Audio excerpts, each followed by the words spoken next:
Hey, what's going on, guys? Hope everybody's doing well and having a great day. In this video, we're going down to Antarctica. Yet another unique location has showed up on Google Earth. This location was shared with me by High Priority via email. We're going to come back and take a look at what could be a black triangle craft sitting in the snow down in Antarctica. Also in this video, I've got a brand new picture slideshow, new sky phenomena photos, sent from all around the world. Also have an update on the large storm headed for the east coast of the United States, the upper northeast. We'll come back and look at the new snowfall totals here in just a moment. But first, here at the website, quick look at the Schumann resonance. A little bit of background noise, but overall pretty quiet, no major spikes. Looking at the GOUGE X-ray flux at the Space Weather Prediction Center, you can see the Earth-facing side of the sun is getting a little bit feisty right now. Nothing major. We're seeing an increase in activity at this active region that's turning towards the Earth right now as I do this video. Hopping over to the Yellowstone supervolcano caldera, looking at the seismographs that monitor the mighty supervolcano.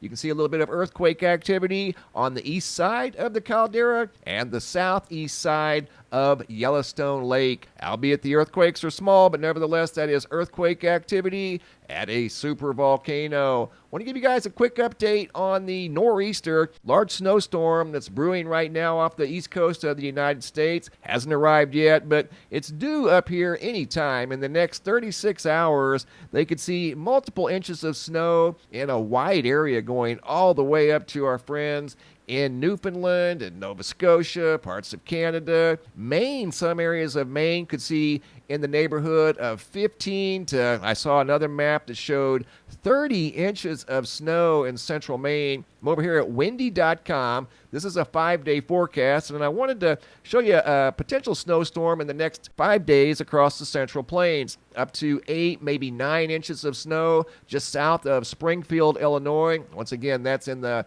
next 5 days. We're focusing on this nor'easter right now. I've got a new model over here at ventusky.com that's showing a staggering amount of snow on Long Island. Look at that.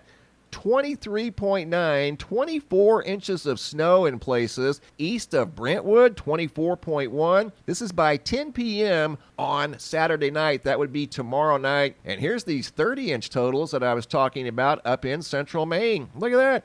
39, 40, 41 inches of snow forecasted for a large portion of Maine up into Nova Scotia, obviously over into Quebec, anywhere from 17 to 23 inches of snow. A lot of snow on the way. This is a big storm. Looking at Connecticut, Rhode Island, up in the New England area, a wide range of 19, 16, some areas seeing 20 inches of snow, 21 inches of snow there by Brockton, south of Boston, 16, 17 inches of snow. And then, of course, down here on Long Island, looking at possibly 15 inches of snow near Queens, Brentwood, 22.9. Huntington Station, 22, and then 23 inches all across the eastern side of Long Island. Coming down to New Jersey, primarily up in northern New Jersey, you could see 16, 15 inches of snow anywhere in this dark pink. The purple, 10 inches, and then the light purple, just under 10 inches. This is a computer model. It can and will change between now and then, but the closer we get to tomorrow, the better the chances that this model can and will verify. So these snowfall totals are for tomorrow night, Saturday night at 10 p.m. But again, it's a forecast. It can and will change, but the closer we get to tomorrow, obviously it does have a chance to verify. I want to take you guys now down to Antarctica. We're going to a location that was shared with me by a person who goes by the handle of High Priority. Here's the location. Here we go. Looks like something may have slid into the snow. Definitely favors the shape of a triangle craft. And there's something up here too, just north of what looks like a triangle sitting in the snow. And you can see a dent in the snow right there. We're going to take a closer look at that location here in just a moment. Look at this over here. Looks like a pyramid. We can't measure it because we don't know the angle of the sun at the time this image was taken, so it wouldn't be an accurate measurement. But either way, there is a very tall point right there with a sharp peak that looks like the shadow of a pyramid comes up to a tall point right there. Again, if we measure it, it's not going to be accurate because I don't know the angle of the sun. But notice the angle of the shadows. They're going this way from right to left.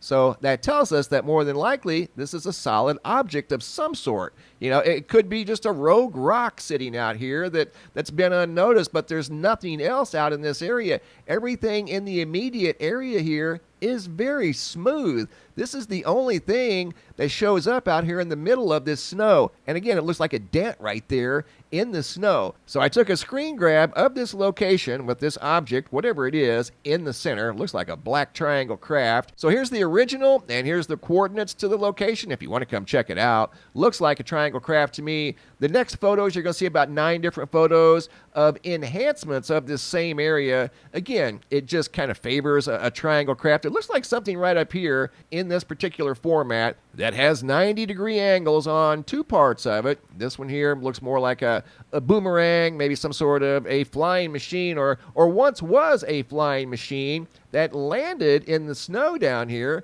out in the middle of Antarctica. That could be a piece of it right up there. Here it is in a negative format. Light is dark, dark is light. And you can see the features of what looked like a winged craft, or used to be a winged craft of some sort, that is now sitting out in the middle of Antarctica. Here it is just simply reversed, and this is a different format showing bright points of light reflecting off of whatever this is here. And then also it's showing us something just to the north. And it looks like whatever it was, it's seen better days. And then again, it could be just covered up with snow. But it does look like something may have landed in the snow, moving at a high rate of speed, leaving behind a gouge in the snow out in the middle of nowhere down here in Antarctica. And remember, the shadow down here that we see over here, what looks like a tall pyramid, is coming from right to left. And this shadow here, if that were a shadow, is going from left to right. So that tells us that more than likely that is not a shadow. Also in this video, I've got a brand new picture slideshow, new sky phenomena photos sent in from all around the world. Monica out of Verna, Utah, another fiery orange sky at sunset. Penny T out of Williford, Arkansas. Both of these sunsets could have been influenced by the Tonga volcanic eruption, especially this one here by Bradley out of Cape Town, South Africa. He couldn't help but notice this purple roll cloud off in the distance as he was viewing the sunset. And these next photos were sent in by Beth B. out of central Missouri. More colorful clouds in the proximity of the sun that definitely could have been influenced by the smoke and ash from the very large eruption down in Tonga, the underwater volcano. Spectacular sky here. Looks like a large cobweb up in the sky. Not sure of the location, but Claire M. shared this photo of what looks like a massive spider web in the sky with a hole punch cloud right in the center. Great observation by Claire. Another hole punch cloud by Sharon out of New Orleans, Louisiana. This one here is pretty good size. This next segment's a video clip sent in by Tanisha out of East Cleveland, Ohio. What drew her attention to the sky was this round-looking pink circle up in the sky on top of the normal-looking clouds. Looked like a disc sitting in the sky on top of the clouds. She noticed that as they were driving down the highway from East Cleveland. Great job, guys. Keep the photos coming. If you have any photos you'd like to share, you can send those to reports at MrMBB333.com. Thanks for watching. Have a super day, and be safe out there.